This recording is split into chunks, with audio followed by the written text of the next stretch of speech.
ಮುಂದೆ ಇದ್ರೆ ಅದು ಸಾದರ ಸಮಾಜ ಅಂತ ನಾನು ಕಣ್ಣಿಂದ ನೋಡಿರೋಂಥದ್ದು.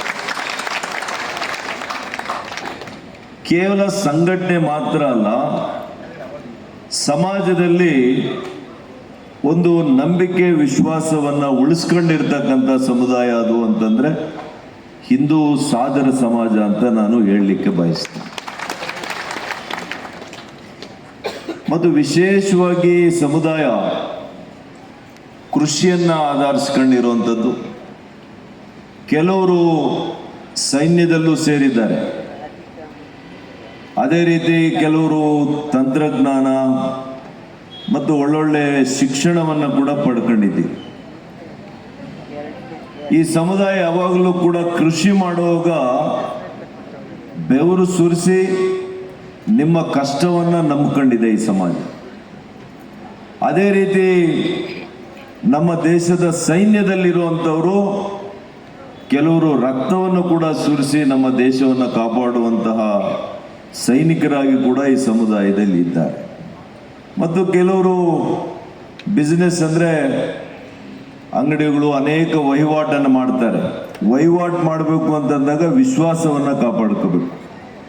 ಆ ವಿಶ್ವಾಸವನ್ನು ಕೂಡ ಗಳಿಸಿರುವಂಥ ಸಮುದಾಯ ಇವತ್ತು ಸಾದರ ಸಮುದಾಯ ಅಂತ ನಾನು ಹೇಳಲಿಕ್ಕೆ ಬಯಸ್ತೇನೆ. ಹಾಗಾಗಿ ಬಂಧುಗಳೇ, ಇವತ್ತು ಭಾಷಣಕ್ಕಿಂತ ಬಹಳ ಸ್ಪಷ್ಟವಾಗಿ ಕಾರ್ಯಕ್ರಮ ಯೋಜನೆ ಮಾಡ್ದಂಗಿದೆ ನಮ್ಮ ರವಿಕುಮಾರ್ ಅವರು. ಶಂಕುಸ್ಥಾಪನೆಯನ್ನು ಮಾಡಿಸಿ ಇವತ್ತು ಯಾರು ಮುಖ್ಯವಾಗಿದ್ದಾರೆ ಇವ್ರನ್ನೆಲ್ಲ ಕೂಡಿಸಿ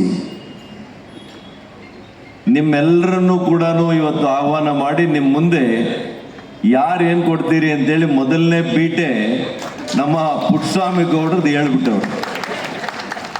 ಅವರು ಮಾನ್ಯ ಶಾಸಕರೀಗ, ಅದರಲ್ಲಿ ಅವರು ಕೈಗಾರಿಕೋದ್ಯಮಿಗಳು ಅಲ್ಲೇನಪ್ಪ, ಅವರಿಗೆ ಕಾಂಪಿಟೇಷನ್ ನಾವು ಮಾಡೋಕ್ಕಾಗಲ್ಲ. ಬೇರೆ ಎಲ್ಲದರಲ್ಲೂ ಮಾಡ್ಬೋದು, ಕೊಡೋದ್ರಲ್ಲಿ ಮಾಡೋಕ್ಕಾಗಲ್ಲ. ಆದರೆ ಈ ಸಮುದಾಯ ನಿಜವಾಗಿಯೂ ಕೂಡ ನನ್ನ ಕೈ ಹಿಡಿದಿದೆ, ನನಗೆ ಆಶೀರ್ವಾದ ಮಾಡಿದೆ. ನಮ್ಮ MP ಸಂಸದರ ನಿಧಿ ಎಷ್ಟಿದೆ ಅಂತ ಎಲ್ರಿಗೂ ಕೂಡ ಗೊತ್ತಿದೆ. ಮತ್ತು ನಮ್ಮ ಪುಟ್ಟಸ್ವಾಮಿ ಗೌಡ್ರಿಗೆ ಇನ್ನೂ ಚೆನ್ನಾಗಿ ಗೊತ್ತಿದೆ, ಅವರು ಬೀಗರ MP ಆಗಿದ್ರು ಹಿಂದೆ. ಹಾಗಾಗಿ 8 ಕ್ಷೇತ್ರಕ್ಕೆ 5 ಕೋಟಿ ಬರ್ತದೆ. ಆದರೂ ಕೂಡ ನಾನಿವತ್ತು ನಿಮಗೆ ಈ ಸಂದರ್ಭದಲ್ಲಿ ಮಾತು ಕೊಡ್ತೇನೆ, ಸಂಸದರ ನಿಧಿಯಿಂದ ನಿಮಗೆ ಒಂದೇ ಸಲ ಆಗಲ್ಲ, 2 ಈ ವರ್ಷ 25 ಲಕ್ಷ, ಮುಂದಿನ ಸಾಲಿನಲ್ಲಿ 25 ಲಕ್ಷ, 50 ಲಕ್ಷ ರೂಪಾಯಿ ಕೊಡ್ತೇನೆ. ವೈಯಕ್ತಿಕವಾಗಿ ನಾನು ರವಿಕುಮಾರ್ ಅವ್ರನ್ನ ಮಾತಾಡಿ ಏನು ಮಾಡಬೇಕು ಅದನ್ನು ಮಾಡ್ತೀನಿ, ಅದು ಹೇಳುವಂಥ ವಿಚಾರ ಅಲ್ಲ. ಆದರೆ ಇವತ್ತು ನಾವು ಕೊಡೋದು ದೊಡ್ಡದಲ್ಲ.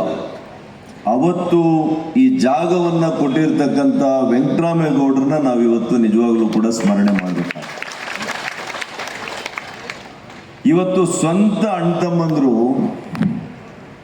ಒಂದು ಜಮೀನಿಗೋಸ್ಕರ, ಒಂದು ಮನೆಗೋಸ್ಕರ ವ್ಯಾಜ್ಯವನ್ನು ಮಾಡುವಂಥದ್ದು, ಪರಸ್ಪರ ಒಡೆದಾಡ್ಕೊಳ್ಳುವಂಥ ಸನ್ನಿವೇಶದಲ್ಲಿ ಆಗ ಕೊಡುವಂತಹ ಹೃದಯ ಇತ್ತು ನಮ್ಮಲ್ಲಿ. ಇವತ್ತು ಯಾಕೋ ಅದೆಲ್ಲ ಕೂಡ ಹೋಗ್ತಾ ಇದೆ.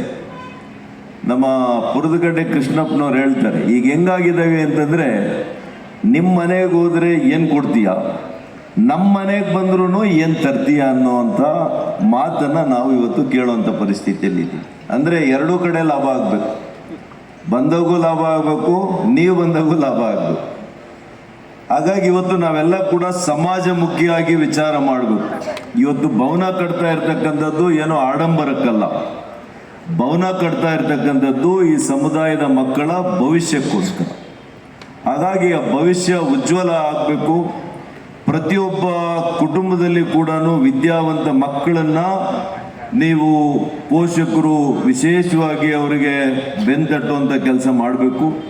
ನನಗೆ ಅನೇಕರು ಗೊತ್ತಿದೆ, ಈ ಒಂದು ಸಮುದಾಯದಲ್ಲಿ ಈಗ ಪೊಲೀಸ್ ಅಧಿಕಾರಿ ನಮ್ಮ ಪ್ರವೀಣ್ ಅವರಿದ್ದಾರೆ. ಇವತ್ತು ಆಸ್ಟ್ರೇಲಿಯಾಗೆ ಹೋಗಿ 30 ವರ್ಷ ಆಗಿದೆ ನಮ್ಮ ಪ್ರಕಾಶು. ಹೀಗೆ ಅನೇಕರು ವಿದೇಶದಲ್ಲಿ ಕೂಡ ಹೋಗಿ ಇವತ್ತು ಒಳ್ಳೆಯ ಕೆಲಸವನ್ನು ಮಾಡಿದ್ದಾರೆ. ಕ್ಯಾಪ್ಟನ್ ಹರೀಶ್ ಅವರು ಇಲ್ಲೇ ಇದ್ದಾರೆ, ವೇಣುಗೋಪಾಲ್ ಅವರು, ಹೀಗೆ ಅನೇಕರು ಒಳ್ಳೊಳ್ಳೆ ಕೆಲಸಗಳನ್ನು ಮಾಡಿದ್ದಾರೆ. ಚಂದ್ರು ಅವರು ಒಂದ್ಸಲಿ ಇದೇ ಕ್ಷೇತ್ರದಿಂದ MLA ಕೂಡ ಆಗಿದ್ರು. ನರಸಿಂಹಮೂರ್ತಿಯವರು ಆಗ್ಬಿಡ್ತಾ ಇದ್ರು, ಸ್ವಲ್ಪ ಮತಗಳಲ್ಲಿ ಸ್ವಲ್ಪ ಅವರಿಗೆ ಹಿನ್ನಡೆ ಆಯಿತು. ಆದರೂ ಕೂಡ ಒಳ್ಳೆಯ ನಾಯಕರು ಮತ್ತು ಒಳ್ಳೆಯ ನಾಯಕತ್ವ ಗುಣ ಇದೆ ನಿಮ್ಮ ಸಮುದಾಯದಲ್ಲಿ. ಯಾರಾದರೂ ಮುಂದೆ ಒಂದು ಒಳ್ಳೆಯ ಗುರುತರವಾಗಿರ್ತಕ್ಕಂಥ ಜವಾಬ್ದಾರಿ ಈ ಸಮುದಾಯಕ್ಕೆ ಸಿಗಬೇಕು ಅಂತೇಳಿ ನನ್ನ ಒಂದು ಅಭಿಪ್ರಾಯ ಕೂಡ ಆಗಿದೆ ಅಂತ ಈ ಸಂದರ್ಭದಲ್ಲಿ ಹೇಳ್ತಾ, ಇವತ್ತು ನಿಜವಾಗ್ಲೂ ಕೂಡ ನಾನು ದೆಹಲಿಯಲ್ಲಿ ಇರಬೇಕಾಗಿತ್ತು. ಆದರೆ ಕಳೆದ ಒಂದು ಕಾರ್ಯಕ್ರಮದಲ್ಲಿ ನಾನು ನಿಮ್ಮ ಜೊತೆಯಲ್ಲಿ ಭಾಗಿಯಾಗಲಿಕ್ಕಾಗಲಿಲ್ಲ ಅಂತೇಳಿ, ಅದು ಅಂತಾರಾಷ್ಟ್ರೀಯ ಒಂದು ಸಮ್ಮೇಳನ ಇತ್ತು, ಪ್ರಧಾನಮಂತ್ರಿಗಳು ನಿನ್ನೆ ಉದ್ಘಾಟನೆ ಮಾಡಿದರು. ಆದರೂ ನಾನು ಸ್ಪೀಕರ್ ಅವರಿಗೆ ಈ ಸಮುದಾಯ ನನ್ನ ಜೊತೆ ನಿಂತಿದೆ, ನಾನು ಈ ಕಾರ್ಯಕ್ರಮಕ್ಕೆ ಹೋಗಲೇಬೇಕು ಅಂತೇಳಿ ಅವರ ಒಂದು ಪರ್ಮಿಷನನ್ನು ತಗೊಂಡು ನಾನು ನಿನ್ನೆ ರಾತ್ರಿ ತಡವಾಗಿ ಬಂದಿದ್ದೇನೆ. ಹಾಗಾಗಿ ನಿಮ್ಮ ಜೊತೆ ನಾನು ಯಾವಾಗಲೂ ಕೂಡ ಸದಾ ಇರ್ತೇನೆ ಅಂತ ಈ ಸಂದರ್ಭದಲ್ಲಿ ಹೇಳ್ತಾ, ಈ ಭವನ ಅತ್ಯಂತ ವೇಗವಾಗಿ ಮೂಡಿಬರಲಿ, ಒಳ್ಳೆಯ ಗುಣಮಟ್ಟದಿಂದ ಕೂಡಿ ಬರಲಿ. ಮುಂದೆನೂ ಕೂಡ ಈ ಸಮುದಾಯದ ಎಲ್ಲರೂ ಕೂಡ, ನಾನು ನನ್ನ ಕುಟುಂಬ ಅನ್ನದೇ ನನ್ನ ಸಮುದಾಯ ಅನ್ನುವಂಥದ್ದನ್ನು ಕೂಡ ಸೇರಿಸ್ಕೊಂಡ್ರೆ ಸಮುದಾಯದ ಏಳಿಗೆ, ಸಮುದಾಯದ ಅಭಿವೃದ್ಧಿ ಮತ್ತಷ್ಟು ಜಾಗ್ರತೆಯಿಂದ ಆಗ್ತದೆ, ಮತ್ತಷ್ಟು ವೇಗವಾಗಿ ಬೆಳೀತದೆ. ನಿಮ್ಮ ಮಕ್ಕಳೆಲ್ಲ ಕೂಡ ವಿದ್ಯಾವಂತರಾಗಲಿ, ಒಳ್ಳೆಯ ಸಂಸ್ಕಾರವಂತರಾಗಲಿ. ಸಾಧುರು ಅಂದರೆ ನಾನು ಕೇಳಿದೆ ಏನಿದು ಅಂತಂದರೆ, ಮೊದಲು ಸಾಧು ಅನ್ನುವಂಥ ಪದದಿಂದ ಸಾಧರು ಆಗಿದೆ ಅಂತೆ. ಸಾಧು ಅಂದರೆ ನಿಮಗೆ ಗೊತ್ತಿದೆಯಲ್ಲ, ಯಾರು ಒಳ್ಳೆಯ ಸಂಸ್ಕಾರ ಇಟ್ಕೊಂಡಿರ್ತಾರೆ, ಒಳ್ಳೆಯ ಸನ್ನಡತೆಯನ್ನು ಯಾರು ಮಾಡ್ತಾರೆ, ಇವೆಲ್ಲ ಕೂಡ ಇರೋದ್ರಿಂದನೇ ಇವತ್ತು ಸಾಧರು ಸಮಾಜ. ಇವತ್ತು ನೀವು ಯಾರು ಕೂಡ ಇವತ್ತು ಇದು ಕೂಡ ತಿನ್ನಲ್ಲ, ಅಹಿಂಸಾವಾದಿಗಳು ಯಾರು ಕೂಡ ನಾನ್ ವೆಜಿಟೇರಿಯನ್ ತಿನ್ನೋದೇ ಇಲ್ಲ, ಮಾಂಸಾಹಾರಿಗಳಲ್ಲ, ಎಲ್ಲ ಸಸ್ಯಾಹಾರಿಗಳು. ಯಾರೋ ಒಬ್ಬೊಬ್ಬರು ತಿಂತಾರೆ ನೋಡಿದ್ದೀನಿ, ಆದರೆ ಬಹುಪಾಲು ಜನ ತಿನ್ನೋದಿಲ್ಲ. ಅದು ಎಲ್ಲ ಜಾತಿ ಎಲ್ಲ ಧರ್ಮದಲ್ಲೂ ಇರುತ್ತೆ ಅಲ್ವಾ. ತಿನ್ನಬಾರ್ದು ಅನ್ನೋ ಕಡೆ ಕೆಲವು ಕಡೆ ತಿಂತಾರೆ, ತಿನ್ನಬೇಕು ಅನ್ನೋ ಕಡೆ ಕೆಲವರು ತಿನ್ನೋದಿಲ್ಲ. ಅದು ಅವರವರ ಭಾವನೆ, ಅವರವ್ರ ಇಷ್ಟ. ಅದು ನಾವು ಅದನ್ನು ಟೀಕೆನೂ ಮಾಡೋಕ್ಕಾಗಲ್ಲ, ಅದ್ರ ಬಗ್ಗೆ ನಾವೇನು ಹೇಳಲಿಕ್ಕಾಗಲ್ಲ. ಒಟ್ಟಾರೆಯಾಗಿ ಈ ಒಂದು ಭವನ ಚೆನ್ನಾಗಾಗಲಿ. ನಿಮ್ಗೆಲ್ರಿಗೂ ಕೂಡ ಇದರಿಂದ ಕೇವಲ ಬರೀ ಮದುವೆ ಮುಂಜಿಗಳಿಗೆ ಮಾತ್ರ ಮೀಸಲಿಡದೆ ಈ ಭವನವನ್ನು ನಿಮ್ಮ ಸಮುದಾಯದ ಸಂಘಟನೆಗೂ ಕೂಡ ಇದನ್ನು ಉಪಯೋಗ ಮಾಡ್ಕೊಳ್ಳಿ. ನಿಮ್ಮ ಮಕ್ಕಳ ತರಬೇತಿ ಕಾರ್ಯಕ್ರಮಗಳು, ಯಾವುದಾದ್ರೂ ಕಾಂಪಿಟೇಟಿವ್ ಎಕ್ಸಾಮ್ಸ್ ಇದ್ದರೆ ಅದಕ್ಕೂ ಕೂಡ ಇಂಥ ಭವನವನ್ನು ಉಪಯೋಗ ಮಾಡ್ಕೊಳ್ಳಿ ಅಂತ ಈ ಸಂದರ್ಭದಲ್ಲಿ ಹೇಳ್ತಾ, ಮತ್ತೊಮ್ಮೆ ನಿಮ್ಮಲ್ಲಿ ನನ್ನನ್ನು ಕೂಡ ಬರಮಾಡ್ಕೊಂಡು ನಿಮ್ಮ ಜೊತೆಯಲ್ಲಿ ಕೆಲವು ಮಾತುಗಳನ್ನು ಹಂಚ್ಕೊಳ್ಳಿಕ್ಕೆ, ನಿಮ್ಮ ಒಂದು ಭವನದಲ್ಲಿ ನನ್ನ ಒಂದು ಸ್ವಲ್ಪ ಒಂದು ಸಂಕಲ್ಪದಲ್ಲಿ ಕೂಡ ನನ್ನ ಜೊತೆಯಲ್ಲಿ ಇಟ್ಕೊಂಡಿರೋದಕ್ಕೆ ನಿಮಗೆಲ್ಲ ಕೂಡ ಅಭಾರಿಯಾಗಿ ನನ್ನ ಮಾತನ್ನು ಮುಗಿಸ್ತೇನೆ. ನಮಸ್ಕಾರ. ಜೈ ಹಿಂದ್.